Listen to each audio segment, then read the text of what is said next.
Vamos para mais um comentário de lição bíblica. Estamos estudando o livro do Êxodo e Levítico. Estamos concluindo hoje o livro do Êxodo. A lição de hoje é a lição de número 10. E a lição de número 10, ela traz por título Tabernáculo. Ela está inserida no capítulo 35 a 40 do livro do Êxodo. E como sempre, as lições, ela traz 3 objetivos. O primeiro é entender o propósito do tabernáculo. O segundo é explicar as peças do tabernáculo, ou seja, a mobília do tabernáculo. E o terceiro é saber que o tabernáculo era uma figura, né? Uma figura do corpo de Cristo, que somos nós, né? A igreja. Pois bem, o textuário da lição diz: "E tudo fez Moisés segundo o Senhor lhe havia ordenado. Assim o fez", Êxodo 40:16.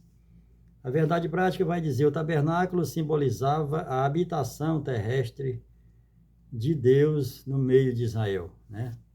Deus tabernaculou entre os homens. Deus sempre quis, sempre esteve entre os homens.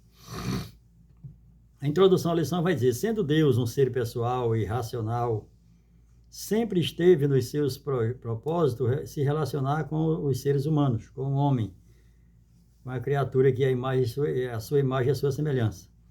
O tabernáculo era um endereço durante a peregrinação no deserto. Mais tarde foi o templo e finalmente em Cristo. Ele morou entre nós e um dia nós moraremos com ele, né? O tabernáculo não é Cristo, o tabernáculo não representa Cristo, o tabernáculo representa aonde Cristo habita. O tabernáculo simboliza habitação, né? E o primeiro ponto aqui é falar sobre a preparação para o tabernáculo, né? As medidas, os materiais e os utensílios. O tabernáculo não desceu pronto do céu. Do céu só desce as comandas, do céu só desce a ordem, do céu só desce o projeto, né? Mas tudo desce do céu. Lá no Evangelho de João está dizendo: nós não recebemos nada se do céu não for enviado. Claro que não sai de lá o produto pronto, né, bruto, mas de lá sai a ordem, de lá sai o projeto. A criação é no céu. Tudo foi criado no céu, tudo foi criado em Deus. Então, tudo vem do céu. Então, os israelitas receberam o privilégio de construí-lo e Deus supriu tudo o que seria necessário para a sua construção. Bom, o primeiro tabernáculo registrado na Bíblia é o jardim no Éden. Quando Deus ele cria ali, ele forma um jardim no Éden. Quando está escrito lá que ele fez um jardim no Éden e colocou o homem. Aquele jardim ali já simbolizava um tabernáculo, porque Deus habitava ali. Deus vinha todos os dias ali para estar ali conversando com Adão, né? É o propósito de Deus, quando Deus criou o homem, sempre estar conversando com o homem, sempre estar perto, sempre tabernacular, morar, né? E o primeiro tabernáculo registrado na Bíblia é justamente o Éden. E Deus expulsou Adão do Éden para não perder Adão, para salvar Adão, foi que Deus expulsou Adão do Éden, para salvá-lo.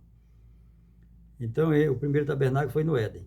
Deus supre os recursos. Os filhos de Israel trouxeram ofertas voluntárias ao Senhor. Quando Deus ordena para Moisés falar para Arão, para que o povo trouxesse ofertas segundo o seu coração, né? Não era para trazer, era voluntária, né? Chama a atenção o aspecto voluntário destas contribuições. Isso foi solicitado em Êxodo 35:5 e cumpriu-se aqui. Quem não quisesse não precisava participar. A voluntariedade dos contribuintes era uma condição para a construção do tabernáculo. Assim também é para a igreja. A igreja ela tem que ser solidária, a igreja tem que ser ativa, a igreja tem que ser avivada, a igreja tem que ser participativa, né? Mas principalmente voluntária. Tudo na igreja é voluntário. E isso não quer dizer que não tem compromisso, né? A pessoa, quando vê a palavra voluntário, pensa que é descompromissado, e não é. Palavra voluntário. Por quê? Por que Deus diz, olha, o povo tem que trazer oferta, mas não é obrigação, ele tem que trazer por amor, ele tem que trazer por gratidão. A oferta, os dízimos, não é uma obrigação, é por gratidão. E aí por que Deus faz isso? Porque quando eles saem ali do Egito, que eles vão até Arão para fazer o bezerro de ouro, em Êxodo 32, 2, o Arão vai dizer assim, vão e arranca os pendentes das orelhas das mulheres, né? As correntes dos pescoços, arranca. Porque para trazer oferta e oferendas, que não é para Deus, que é para ídolos, né? E o próprio apóstolo Paulo diz que quando faz para ídolo, está fazendo para os demônios. Quando você sacrifica a ídolo, você está sacrificando aos demônios. Foi esse primeiro sacrifício que Arão manda pegar, manda tomar, né? Arrancar das mulheres. Aqui é um estupro, aqui é forçado, arranca das mulheres do pescoço, das orelhas, e traz o ouro para construir os deuses. Vocês não querem um Deus? Nós vamos construir esse Deus. Só que aqui é arrancado. Assim também é a oferta que é tirado, né, trazido para a igreja de forma errada, é arrancada, é vendida, vende alguma coisa, né, binga alguma coisa, sorteia alguma coisa, isso quer dizer arranca do povo. Não é o povo ofertando voluntariamente. Mas aí quando Deus fala para Arão, para Moisés e Arão, agora diz, vai e fala para o povo voluntariamente trazer ofertas. E aí ele vai dizer ouro, prata, todos os metais, né, pedras preciosas, e linho e pele de animais marinhos, trazendo segundo as pessoas tinham no coração. Aquele que não tiver, que não assentar no coração, não é obrigado a trazer, não. Trazer para reclamar, trazer para depois lançar em rosto, não é para trazer, não. Só é para trazer aquele que realmente entregar o coração a Deus. Porque jamais a mão vai estender para entregar a Deus se o coração não foi ainda entregue para Deus. Então aqui tem uma lição muito grande acerca dessa oferta voluntária. No ponto primeiro aqui. O primeiro é a atitude do povo de Deus agindo liberal e espontaneamente, com alegria na alma. O segundo é a transparência por parte de quem administrava. Quem administra os bens de Deus, quem é mordomo, quando ele pede uma oferta, ele pede a oferta para aquele objetivo, e quando chega a quantia, ele diz, opa, acabou. Ah, mas eu trouxe a oferta. Diz, não, mas para aquele objetivo já passou. Espere, na próxima oferta que a gente vai levantar, aí você volta a contribuir, mas para esse já deu. Isso não se vê na igreja. A oferta voluntária, a oferta... São praticamente 60 tipos de oferta que tinha na antiga aliança e continua na igreja. 3 tipos de dízimo. E só continua agora só 2 tipos de dízimo, né? Era 5 tipos de dízimo, aliás, agora só tem 2, né? É o dízimo do povo e o dízimo dos dízimos, que é dos pastores. Mas isso não é ensinado nas igrejas. As pessoas não conhecem. Então, aqui, quando Moisés entrega, Deus supre a necessidade, quando todo o povo traz, aí aqueles que estavam ali, que Deus levantou, né, que pede para Moisés levantar 2 homens, né, e aí ele levanta os 2 homens, e aí diz, olha, manda dizer para Moisés que o povo não trazer mais, porque já deu, já está sobrando. E aí deu o recado que não era para trazer mais. E isso me faz lembrar muito de um pastor que eu tive, e que numa reunião para uma oferta alçada, ele disse, olha, nós vamos fazer aqui uma feira de delícia para comprar um bebedouro. E eu tinha falado para ele que eu não participava desse tipo de coisa, era oferta, segundo a gente coloca no coração. Mas ele continuou. Não, mas nós vamos fazer porque a igreja não tem condição, e aí nós vamos fazer essa feira de delícia. Aí levanta uma irmã e disse, quanto é o bebedouro? Na época, né? E aí ele disse, o bebedouro custa R$1.500. Ele disse, pois eu dou o bebedouro. O que é que ele tinha que fazer segundo o que está na Bíblia? Então a gente não vai fazer mais a feira de delícia, porque a irmã já deu o bebedouro. A feira de delícia era para comprar o bebedouro. Mas aí ele disse, bom, mas mesmo assim nós vamos fazer, porque tem outras coisas que a igreja está precisando. Olha só, aqui Moisés nos dá a lição de que para você levantar uma oferta alçada para determinada coisa, quando inteirar, você diz, olha, para esse aqui acabou. Você que não participou dessa parte aqui, quando nós levantar uma outro tipo de oferta, você se apresenta. Porque tem aqueles retardatários, né, que fica ali, ele coloca no coração de dar e depois não dá, e fica aquela coisa. E aí ele chega tarde, mas já passou. Ele perdeu a oportunidade de ser abençoado, porque a palavra de Deus diz que é melhor dar do que receber. Pois bem, e aqui, o segundo tópico do primeiro tópico, o segundo tópico do primeiro vai dizer assim, Deus supre a mão de obra, né? Deus supre aquilo que nós tínhamos falado, a mão jamais vai ser estendida se primeiro tu não entregar o coração para Deus. O terceiro e o último tópico do primeiro ponto vai dizer, Deus entrega o projeto, né? Deus entrega o projeto. Tudo vem do céu, como eu falei, lá em João está escrito. No Evangelho de João, nós não podemos receber nada se do céu não for enviado. E isso sempre sai do céu, sai a ordem, sai a comanda, sai a OS, vamos dizer assim. O projeto vem do céu. E aqui no Gênesis capítulo 11, verso 6, ali Deus vai estar falando acerca da Torre de Babel e diz, olha, qualquer coisa que o homem tentar fazer, estando unido, falando a mesma língua, ninguém impede. Ninguém impede um povo unido, falando a mesma língua, de construir, de resolver qualquer problema, ou de construir qualquer coisa. E o contramão disso, Jesus também fala. Disse que disse que uma casa dividida, um reino dividido não prosperará. Então, tudo isso a gente tem que ter em mente. Quando se está unido, né? Tanto para o bem quanto para o mal, se você estiver unido, você vai ser vitorioso. Mas se você estiver dividido, e aí o reino, a casa dividida não subsistirá, assim também como a igreja. O segundo ponto aqui vai dizer a parte interna do tabernáculo. A grosso modo, o tabernáculo era composto de duas partes, né? E aqui eu discordo do nosso comentarista, né? O nosso comentarista, esse nosso comentarista aqui, eu discordo dele aqui nesse ponto, Pádua Rodrigues, né? Pastor Pádua Rodrigues, porque o tabernáculo, ele é dividido em três partes. O tabernáculo, ele é um retângulo dividido em três partes quadradas.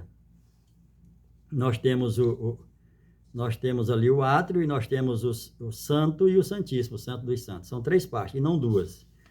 E ele fala também que ele tem uma porta, ele não tem só uma porta, ele tem três portas. Porque para você entrar no átrio tem uma porta, para você entrar no santo dos santos tem uma porta, para entrar no santuário do santíssimo tem outra porta, são três portas. E aqui são três, simbolizando a triunidade de Deus, e simbolizando também a tricotomia do homem, né? Deus é Pai, Filho e Espírito Santo, e o homem, corpo, alma e espírito. Tudo que está na Bíblia em termos de símbolo, de simbologia, está falando de Deus, está falando do céu e falando da terra. Deus trabalha através de símbolos, 7, através de número 4, número 3, número 7 vezes 7, 70 vezes 7, milênio, né? Então Deus trabalha assim. Então o tabernáculo é dividido em três partes, né? 3 quadrados dentro do retângulo. E aqui, a arca e o propiciatório, né? Aqui no início, quando você chega no átrio, você encontra com o primeiro utensílio, que é o altar de bronze, né? Você tem o altar de bronze, e depois a pia, depois você tem a mesa dos pães, aqui no tópico 2, e o candelabro, né? E depois você tem um altar de ouro, que é o altar do incenso, onde o sumo sacerdote entrava com o incensário, né? E entrava no Santo dos Santos. Então, aqui, tudo isso aqui é uma simbologia acerca da salvação, acerca da ressurreição, acerca da vida eterna. O tabernáculo, ele tipifica tudo isso. O tabernáculo somos nós, não é Cristo. Cristo, ele habita no tabernáculo. O tabernáculo, no passado, era essa tenda. No início era o Éden, o jardim do Éden, depois passa a ser essa tenda, e essa tenda, os israelitas andaram com ela no deserto até chegar em Jerusalém. Tiveram 42 paradas, né? Eles tiveram 42 paradas nesse trajeto de 40 anos. E nesse trajeto, com essas 42 paradas, Deus que determinava quando eles desmontavam e montavam esse tabernáculo. Mas eu quero falar um pouco das peças do tabernáculo. Ela fala da salvação, porque quando o homem se chega para Cristo, ele tem que morrer, né? Jesus diz que quem quiser estar com ele tem que perder a sua vida para poder encontrá-la de novo, para salvá-la, né? Então, quando você entra no pátio, no átrio ali, você encontra o altar de bronze. O altar de bronze significa sacrifício. Você foi resgatado com prata. O resgate por alma é com prata, é pago com prata. E você chegou ali resgatado por alma, resgatado por prata. Mas também, lá, toda vez que esse tabernáculo era armado, ele era ali edificado, né?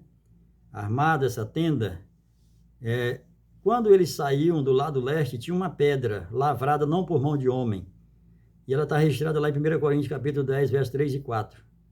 E essa pedra o acompanhou durante toda essa trajetória do deserto até chegar em Jerusalém. E essa pedra era Cristo. Então, Cristo sempre foi oculto. Cristo sempre existiu. Cristo é Deus, estava com Deus, era o Verbo, mas ele estava oculto, sempre estava oculto, mas no meio do povo, só que oculto. Então essa pedra acompanhava, quando eles armavam a tenda do tabernáculo, tudo preparado, que eles saíam do lado leste do tabernáculo, estava essa pedra. Milagrosamente Deus levava essa pedra que era lavrada, e não era por mão de homem, era lavada pelo próprio Deus, e essa pedra era Cristo, segundo Paulo relata em 1 Coríntios 10, 3 e 4. Então o primeiro utensílio e o principal utensílio da mobília do tabernáculo era essa pedra que representava Cristo. Depois tinha um altar de bronze, onde a pessoa morria, era sacrificada. Essa pessoa morrendo, depois ela vai para o batismo e ressuscita. E a pia de bronze significa batismo nas águas. Passou pelas águas, hebreu, né? E aí, depois de passar pelas águas, aí ressuscitou e vai para a mesa dos pães. Indo para a mesa dos pães, aí vai para o propiciatório, que vai ali para o candelabro. O candelabro era feito de uma peça inteira, uma peça só, fundida, não tinha emenda, não tinha solda, simbolizando o corpo de Cristo, que não foi quebrado nenhum osso, está registrado lá no Salmo, né? No Salmo...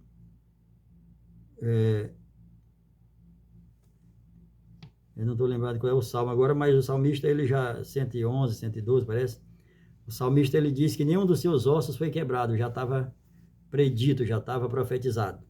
Então, o candelabro é de uma peça só, simbolizando Cristo. Depois que ele morre, né, e ele recebe o sangue de Cristo lá no altar, lá na pedra, lá fora, porque Cristo foi sacrificado, foi morto fora, e trazido para enterrar dentro na cidade de Jerusalém, mas ele foi morto fora, né? Assim também, nós, tipificando, foi morto fora, aí vem, sacrifica ali no altar de bronze, e aí ressuscita no batismo das águas, vai para a mesa do pão, ceia, e encontra com Jesus, que é o candelabro, né? Que é a menorá. E aqui tem eu quero abrir um parênteses aqui para menorá, e nós tivemos uma lição, eu tentei achar ela aqui, não achei, tive uma lição da CPAD, que ela falou sobre a Chanukiá. Chanukiá é pagã. O verdadeiro é a menorá, que é com 7 espivitadores, 7 lâmpadas. E a Chanukiá é pagã, ela tem 8, né? E teve essa lição bíblica do Elianai Cabral, e que ele traz essa Chanukiá, e ela é pagã. A verdadeira é a menorá, que é com 7 lâmpadas, simbolizando o Cristo fundido numa peça só, de ouro. E aqui nós temos, depois que a pessoa é salva, e ela vai para o Santo dos Santos, o altar de ouro, e do altar de ouro ela vai para a arca do testemunho. Na arca do testemunho ela tem três utensílios lá dentro. Tem a vara de Arão, que simboliza a ressurreição, né? Porque a vara de Arão ela floresce e ela dá fruto. E aí tem também as pedras do testemunho, que é as pedras da lei, escrita pelos os dois lados. E tem também um pote, né, de ouro cheio com maná. E esse maná ele não estragou até hoje. É o que a Bíblia fala do maná escondido, que Deus separou. E Jesus separou, e está lá no Apocalipse, né? Nós vamos comer do maná escondido. Esse maná não estragou. Então aqui a parte interna do tabernáculo é esta. A arca do propiciatório, né? As peças, que nós já falamos aqui acerca de cada uma, né? Falamos acerca matar o símbolo, a madeira, né? No caso da arca do testemunho, né? Que muitos chamam a arca da aliança, mas na realidade é a arca do testemunho. Ela era feita de madeira e revestida de ouro. A madeira simboliza o homem e o ouro simboliza a realeza de Deus. Pois bem, o segundo ponto fala a mesa dos pães e o candelabro, que nós já falamos. O terceiro, o altar do incenso, que dentro do tabernáculo tem 2 altares, né? No átrio ali no pátio tem um altar de bronze para sacrificar o animal, e lá dentro tem um altar de ouro, onde o sacerdote ele leva essa brasa do altar e leva até o altar de ouro, né? E aí são 2 altares que tem. O terceiro e último ponto, para a gente concluir, vai falar sobre a parte externa. O tabernáculo não era um lugar de reunião como um espaço físico, como uma igreja. Era uma tenda portátil, onde cada uma das suas peças simbolizava e apontava para algum aspecto de Cristo, né? Como nós já falamos aqui. O primeiro, o altar do holocausto, né? Que a gente encontra, o altar do holocausto. O segundo está no átrio, né? E o terceiro é a consagração. Pois bem, fez também um altar do holocausto de madeira, de acácia, de 5 côvados era o seu comprimento, e de 5 côvados a largura, e ele era quadrado. Observe que eu falei que o tabernáculo é um retângulo, mas dentro desse retângulo tem 3 quadrados. Deus sempre trabalha com quadrado. A cidade de Jerusalém, aqui que vai descer adornada, ela é quadrada, né? Deus trabalha sempre com quadrado. Quando ele fala os 4 cantos da terra, não significa que a terra é quadrada, mas significa a totalidade de Deus, o quadrado ali, aquilo que Deus separou. Então, tudo Deus trabalha com a parte quadrada. E aqui o tabernáculo também é dessa forma. E aqui, quando ele diz, ninguém poderia se aproximar de Deus por seus próprios esforços, era necessário um sacrifício. precisava derramamento de sangue, né? Lá em Hebreus diz que sem o derramamento de sangue não há remissão de pecado. Então, nós não devemos nos apresentar diante de Deus nos justificando. Temos que, na antiga aliança, a justificação era através do sangue de um animal. E agora a justificação é através do sangue de Cristo. A gente só se apresenta diante de Deus como culpado. Nós não podemos nos apresentar diante de Deus como redimido, como dizendo, eu sou salvo, eu mereço, eu. Lembra da oração daquele fariseu e o publicano? Né? Entraram na sinagoga e o publicano e o fariseu dizendo, eu oro 3 vezes por dia, eu dizimo, eu. Aí entrou o publicano e disse, Senhor, e não teve coragem nem de erguer os olhos, né, levantar a cabeça. Disse, Senhor, eu sou um miserável pecador, não mereço estar aqui. Aí Jesus disse assim, de quem vocês acham que foi atendida a oração? E todos responderam, todos sabiam a resposta, foi do segundo, porque foi sincero. Então, o que Deus quer de nós é a sinceridade, não é que ninguém peque, que a pessoa esteja sem pecado, porque isso não existe. Ele só quer que você seja verdadeiro. E aqui, indo para o outro ponto, o átrio. Faz também o átrio ao lado do meridional, que dá à porta do sul, e as cortinas do átrio eram de linho fino, retorcido, de 100 côvados de comprimento. O tabernáculo ficava no centro do acampamento, tendo ao seu redor as tribos, né? As 13 tribos divididas em 12 territórios, né? As 12 tribos, mas eram 13 tribos. Agora, no sentido de território, era só 12. E aqui na questão do reino vegetal, reino animal, estavam presentes ali em toda a confecção do tabernáculo, né? E aí o tabernáculo tinha 3 portas, né? E não só uma. A primeira que entrava era do pecador, depois do pecador redimido entrava no santo, depois do santo entrava só o sumo sacerdote, entrava no santo dos santos para apresentar o sangue pelo pecado. Né? O retângulo dividido em 3 partes quadradas. E aqui, para nós concluirmos, Mateus 6:11, o pão nosso de cada dia, a mesa dos pães, o pão era trocado todo sábado. Todo sábado o pão tinha porção dobrada. Né? No 6º dia eles faziam porção dobrada, simbolizando o maná que Deus mandava durante 6 dias, e no 7º dia eles não podiam colher. Eles tinham que colher na sexta-feira a porção dobrada para comer no sábado. Da mesma forma, Deus tipifica isso. Eles faziam 12 pães, dois conjuntos de 6 pães para botar na mesa do pão da proposição. E quando era no 6º dia, eles faziam mais 12 pães. E no sábado trocava, tirava o pão que tinha passado a semana e colocava o novo. Mas esse pão não era estragado. Esse pão ele era comido pelos sacerdotes. Não podia jogar fora. Né? E esse pão simboliza Cristo, né? Que é o pão da vida. E na sexta-feira, essa porção dobrada. Eles dobravam, era 12 pães, ia para 24 pães. Só que 12, os novos ficavam na mesa e os outros eles comiam. E aqui, concluindo a terceira parte externa, como nós estamos concluindo, né? O átrio. E aqui o terceiro foi a consagração. Então, a nuvem cobriu a tenda da congregação e a glória do Senhor encheu o tabernáculo. Né? Então, fazer a obra de Deus com Deus. Nós devemos fazer a obra de Deus com Deus. E outra coisa acerca do tabernáculo. O véu que foi rasgado não foi para o homem entrar, foi para Deus sair.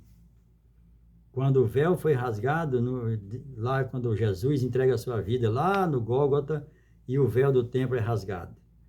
Esse véu é rasgado lá dentro do templo, justamente para Deus sair para encontrar com o homem aqui fora. Para resgatar o homem, para salvar o homem. Foi Deus que saiu da cortina que foi rasgada. Então, nós não devemos nos apresentar a Deus pela nossa própria justificação. É Deus que nos justifica.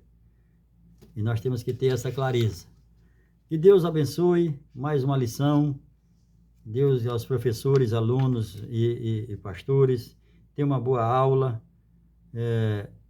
Nós fomos resgatados por Deus. Esse tabernáculo simboliza que nós somos hoje o tabernáculo, que Deus habita em nós. A palavra de Deus diz que ele veio, ele quer fazer morada. Quando Jesus disse, eu virei a vós, e nós viremos a vós e fazemos morada nele. Então, nós somos o tabernáculo, nós somos aonde Deus habita. Eu só queria concluir aqui que ao redor do tabernáculo tinha as tribos, né? E aqui na parte de cima tinha a tribo de Manassés, lá no ocidente.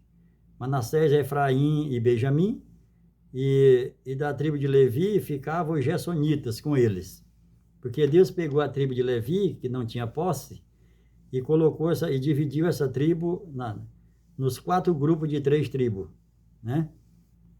Então os Gersonitas ficaram com Manassés, Efraim e Benjamim, os Coatitas ficaram com Gade, Ruben e Simeão, e aqui os Meraritas ficaram com Dan,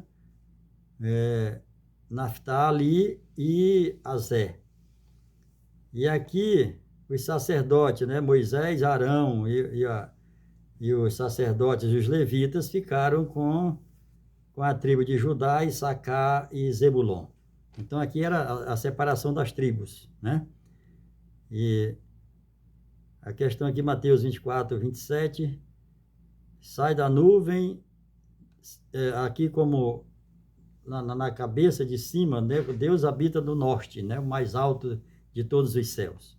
Mas aqui onde ficavam os Gersonitas é o ocidente.